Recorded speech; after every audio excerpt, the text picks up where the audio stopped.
Bonjour à tous. Décidément, les bizarreries autour de la mort d'Alexeï Navalny en Russie sont là. Et il y a du nouveau, notamment sur les raisons réelles, les conditions réelles de sa mort. Avec des dépêches d'agences de presse occidentales qui évoquent même possiblement des caillots sanguins. On va y revenir. Et puis, l'instrumentalisation qui est grossière. Aussi bien aux États-Unis que par l'Union européenne, par le camp de la guerre.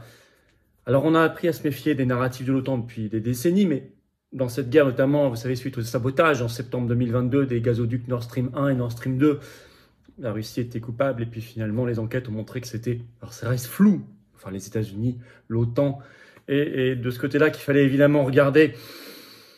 Et puis il y a une gêne sur le personnage qui commence quand même à poindre, parce que j'en avais parlé dans mon direct de vendredi 16 février dernier, allez le voir, c'est toute une partie consacrée à Navalny, déjà, mais là on va dire des choses très nouvelles aujourd'hui.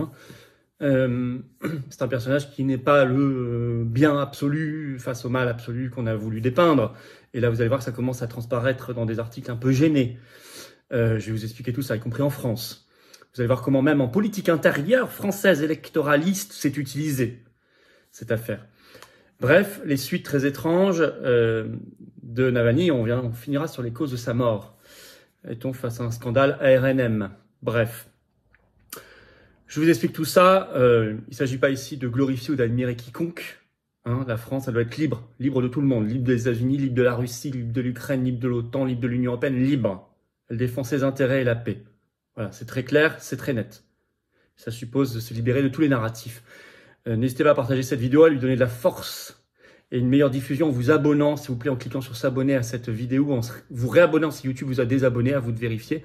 En tout cas, s'abonner ou se réabonner, c'est un petit clic en dessous, c'est un clic, c'est gratuit, c'est rapide. Et plus vous êtes abonné à la chaîne, je vous le redis, plus les vidéos sont recommandées automatiquement par YouTube, plus on va toucher de nouvelles personnes qui vont nous découvrir. Donc vous avez un rôle capital dans la diffusion de nos idées et la création de nouveaux résistants. Je vous en remercie par juste ce petit clic. Nous avons des rendez-vous très importants, Julian Assange, semaine décisive. Samedi 24 février, rendez-vous 15h devant son ambassade d'Australie à Paris, 4 rue Jean Rey. Soyez là, on aura notamment le cardiologue Patrice Peset qui viendra parler parce que c'est consacré aussi plus largement à l'article 4 et à la défense des lanceurs d'alerte qui sont attaqués. Lui a été poursuivi par le Conseil de l'Ordre sur les injections justement. Donc c'est thématique Assange et une thématique lanceur d'alerte. Venez très très nombreux. Le jeudi 29 février, je suis à 19h, à Agen, à Agen, inscrivez-vous, il y a un petit formulaire d'inscription sous la vidéo en description, il reste quelques places ouvertes aux adhérents comme non-adhérents, et le mercredi 6 mars, je suis dans le Jura, à Lons-le-Saunier, voilà. Et là aussi, il y a un autre formulaire d'inscription pour vous inscrire à cette réunion publique européenne 2024, tête de liste je suis, pour une grande liste pour le Frexit, du plus grand rassemblement souverainiste possible, très forte et puissante, très anti-oligarchique, et pour ce Tour de France de la liberté. On y va. Alors, il y a d'abord des instrumentalisations massives de la mort de Navalny qui s'inscrivent vraiment dans un narratif de plus en plus bizarre aux États-Unis pour faire passer le plan d'aide financière des États-Unis de soutien à l'Ukraine de Zelensky. Je rappelle ce qu'avait dit à l'époque. C'est consigné dans un article du Figaro qui a été ressorti le 16 février. Ça datait du 16 juin 2021. Donc avant la guerre d'Ukraine de février 2022, vous aviez eu une rencontre à Genève entre Vladimir Poutine et Joe Biden. Et voilà ce qu'avait déclaré à l'époque Joe Biden. Je cite. Joe Biden avait dit à Vladimir Poutine cet avertissement clair. Si l'opposant russe Alexeï Navalny, alors emprisonné, venait à mourir, les conséquences seraient dévastatrices pour la Russie. Je lui ai dit clairement que je pensais que cela aurait des conséquences dévastatrices pour la Russie, avait-il confié à CNN. Et ça a eu lieu, finalement, 2 ans et demi plus tard. Donc Joe Biden, aujourd'hui, saute sur cette occasion.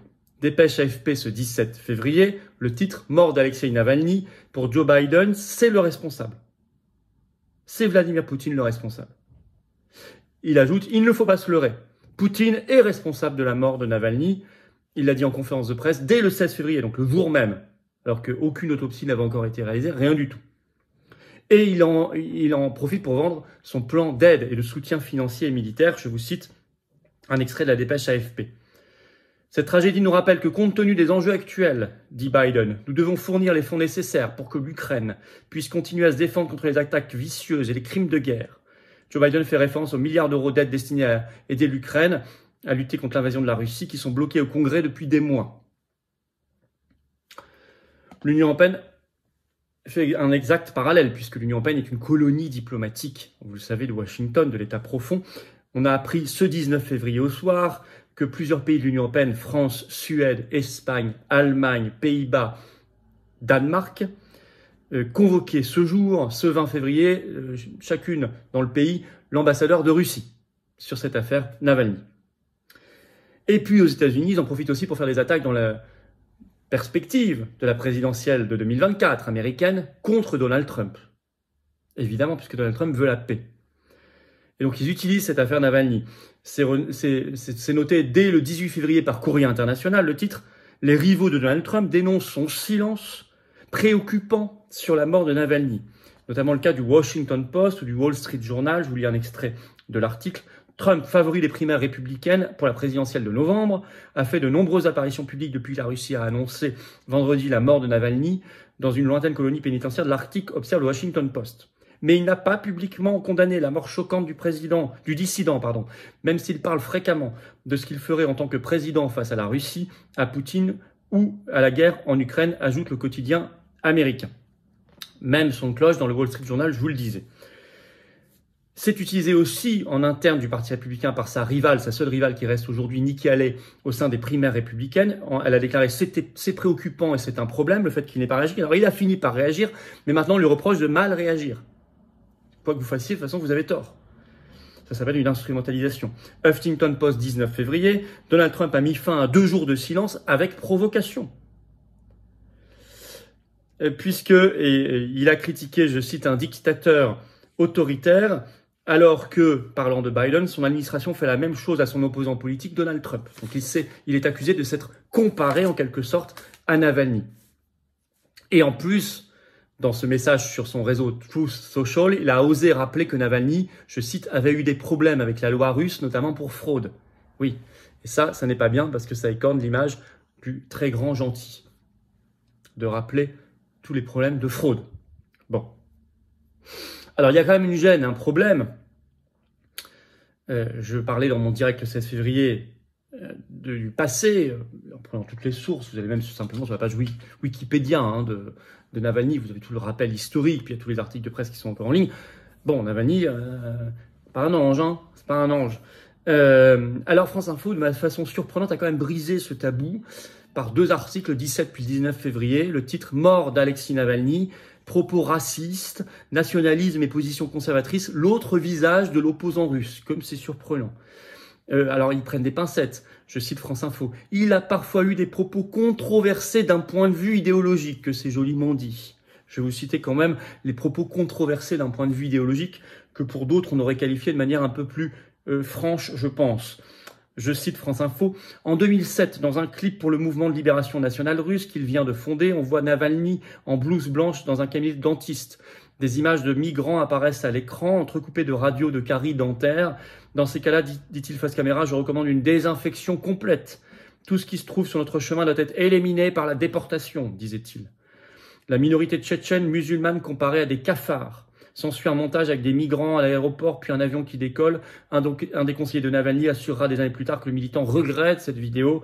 Dans une autre, toujours pour son mouvement, il compare la minorité tchétchène musulmane à des cafards. » Voilà. Bon, c'est France Info qui le rappelle. Alors ça s'appelle des propos controversés d'un point de vue idéologique pour France Info. Par ailleurs, écrit France Info, on le voit participer à des marches regroupant les nationalistes russes. Alors c'est beaucoup d'euphémismes. Le Berliner Zeitung, en 2007, appelait ça des marches de néo-nazis. Bon. Effectivement, il y avait certains gestes et certains drapeaux un peu bizarres là-dedans. Bref, qu'on retrouve plutôt en Ukraine aujourd'hui. Alors, en France, il est même utilisé politiquement dans le débat électoraliste interne pour essayer de créer dans la perspective de l'élection européenne du 9 juin un faux, comme en 2019, un faux duel qui est en fait un duo entre Renaissance, les macronistes et RN. puisque vous allez voir, parce que même si Bardella, président du RN, et Marine Le Pen se sont totalement alignés sur le narratif de l'OTAN concernant Navalny, il n'y a pas de problème dans leur réaction, malgré tout, c'est utilisé contre eux. C'est par exemple le Huffington Post dès le 16 février qui écrit « Mort de Navalny, Le Pen et Bardella renvoyés aux positions du RN après leurs hommages ». Je cite l'extrait de l'article pour que vous compreniez. Cynisme, opportunisme, récupération, les opposants du Rassemblement national n'ont pas manqué de critiquer les messages de Marine Le Pen et de Bardella réagissant à la mort d'Alexei Navalny ce vendredi 16 février. Nombreux sont ceux qui ont dénoncé une récupération politique honteuse, abjecte, sans limite et rappelé les liens du RN avec la Russie ainsi que leur position au Parlement européen. En fait, quel est le but de la Macronie là-dedans ? Comme Macron l'a refait dans une interview à l'Humanité ce 19 février quand il a dit que le RN n'appartenait pas à l'arc républicain, je cite, ou qu'il dit que Marine Le Pen n'a rien à faire dans une cérémonie au Panthéon. Tout ça, c'est du cinéma. Parce que sur le fond, le RN, depuis le début de cette guerre d'Ukraine, est totalement aligné sur la position de l'OTAN. Et d'ailleurs, que ce soit sur l'Ukraine, la Russie, l'OTAN, l'Union européenne, ils sont totalement en phase avec la Macronie. Donc c'est vouloir créer artificiellement, pour des raisons de petite politique interne, du clivage, afin que les gens se disent « si je suis anti-Macron, je dois forcément voter RN aux européennes » et ne plus réfléchir. Alors qu'en fait, c'est la même chose idéologiquement aujourd'hui. Aujourd'hui. Puis leur grand revirement à partir de 2017.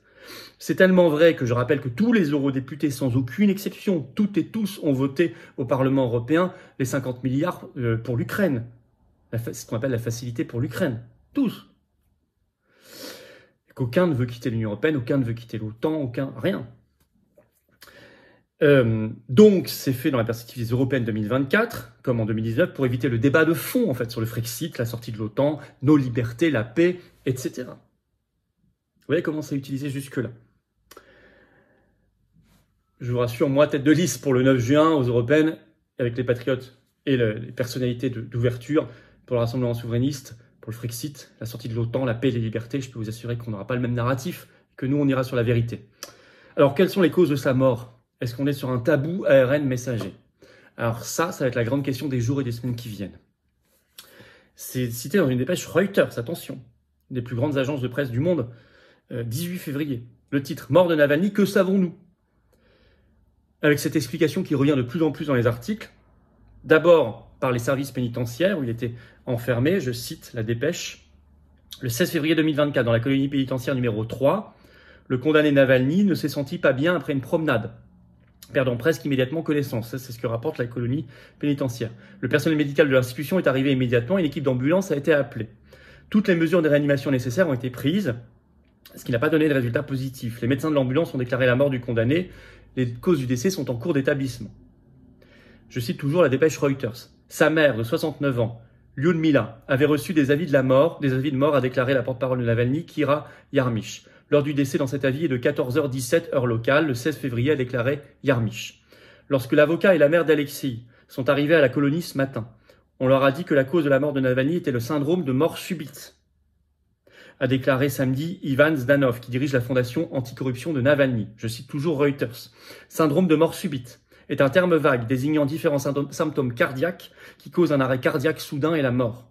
Une source non identifiée a déclaré à RT contrôlée par l'État que Navalny était mort d'un caillot de sang. Ça peut vous faire penser à certaines choses qu'on voit beaucoup en ce moment. Alors, des journalistes, etc., sont en train d'enquêter sur son statut vaccinal, notamment par rapport à des injections ARNM, le nombre de doses, apparemment c'était 4, mais ça reste à confirmer, et sur la cause réelle, si tant est qu'on la sache un jour. En tout cas, pour l'instant, les premières choses qui sont venues, en tout cas les premières minutes, les premières heures, ça va vers la mort subite et le caillot sanguin. Alors a-t-on, en fait, un scandale ARN messager, que certains appelleraient un scandale Pfizer. Dans tous les cas, attention, toutes les manipulations sont inhérentes à la guerre, ça on le sait, mais aussi, c'est un grand classique de l'état profond. N'oubliez pas tout ce qui s'est passé, les pseudo-missiles russes qui seraient tombés en Pologne, on avait appris le lendemain, enfin une semaine après, que c'était en fait ukrainien, le sabotage, septembre 2022, des gazoducs Nord Stream 1 et Nord Stream 2. Il y a eu beaucoup, la mort de la fille de Douguine en Russie, c'était interne à la Russie, on a su plus tard par les renseignements américains que c'était le gouvernement ukrainien, etc. Donc c'est un grand classique de l'état profond. les petites fioles de Colin Powell en 2003 en Irak. J'ai pas besoin de vous rappeler la Libye et tout le reste. Bon. Il faut donc résister toujours et démonter les manipulations, parce qu'elles visent toujours à nous mener vers la manipulation et vers la guerre. Notre boussole doit être l'intérêt de la France et doit être la paix. Le moyen pour cela, pour suivre le nord de cette boussole, c'est la France libre. Dégager de l'Union européenne et de l'OTAN, c'est extrêmement important. Dégager de l'État profond. Sortir de l'Union européenne et de l'OTAN. Un de nos grands combats, inscrivez-vous sur les listes électorales pour le 9 juin aux européennes. J'ai besoin de vous, mais c'est un combat permanent aux élections et au-delà, où on se bat. Et on se bat pour la liberté et la vérité. Merci de partager cette vidéo, de vous abonner ou réabonner si vous avez été désabonné à cette chaîne YouTube en cliquant sur le petit bouton s'abonner en dessous. C'est un clic, c'est gratuit. Et vous faites un travail phénoménal en vous abonnant simplement parce que vous allez faire mettre une meilleure diffusion des vidéos qui vont toucher des personnes qui vont nous découvrir. C'est comme ça qu'on crée de nouveaux résistants. Donc bravo à vous. On se bat pour la liberté, la vérité. Vous le savez, j'ai besoin de vous. Voilà, j'ai besoin de vous, aux patriotes. J'ai besoin de vous. Cette carte orange, c'est la carte d'adhérent pour la liberté, la vérité, la paix, la souveraineté. Sortir de l'Union européenne, sortir de l'OTAN, il faut venir dès maintenant. Adhérer, réadhérer, vous faites un don de soutien au mouvement. On en a besoin pour y arriver parce qu'on n'a aucune force du système avec nous, bien au contraire, contre nous. On n'a pas les copains, les banques, les médias, les réseaux, les millions, les milliards du système et on fait. Alors adhérez, réadhérez. Vous faites un don de soutien au mouvement pour lui permettre de faire plus d'actions. Adhérez, réadhérez pour rejoindre une grande famille, apporter votre force, votre expérience, partager vos connaissances, rencontrer les gens qui pensent comme vous près de chez vous, que ce soit en métropole, outre-mer ou à l'étranger. Pensons à nos enfants, nos petits-enfants. Battons-nous maintenant. Adhérez, réadhérez, c'est le premier lien sous la vidéo en description. Ce lien est également en commentaire épinglé. Une petite fiche sur l'écran maintenant et dans quelques secondes un lien sur l'écran. Faire un don de soutien au mouvement, deuxième lien sous la vidéo en description. Je vous rappelle que tout ça c'est défiscalisé aux 2/3 de vos impôts. Ça fait baisser concrètement vos impôts. Profitez-en. Laissez pas d'autres en profiter de votre argent. Donnez-le à la résistance qui en fera des choses utiles, comme on l'a toujours fait, démontré. 2/3 de défiscalisation, ça veut dire que vous mettez 100 €, ça enlève 67 € de vos impôts. Vous mettez 1000, ça enlève 667 €. Vous mettez 10, ça enlève 6,67 €. Samedi 24 février, on se bat pour Julian Assange et tous les lanceurs d'alerte. Rendez-vous 15 h Paris, devant l'ambassade d'Australie, 4 rue Jean Rey. Bravo aux donateurs et adhérents, bienvenue aux nouveaux adhérents, patriotes et vive la France.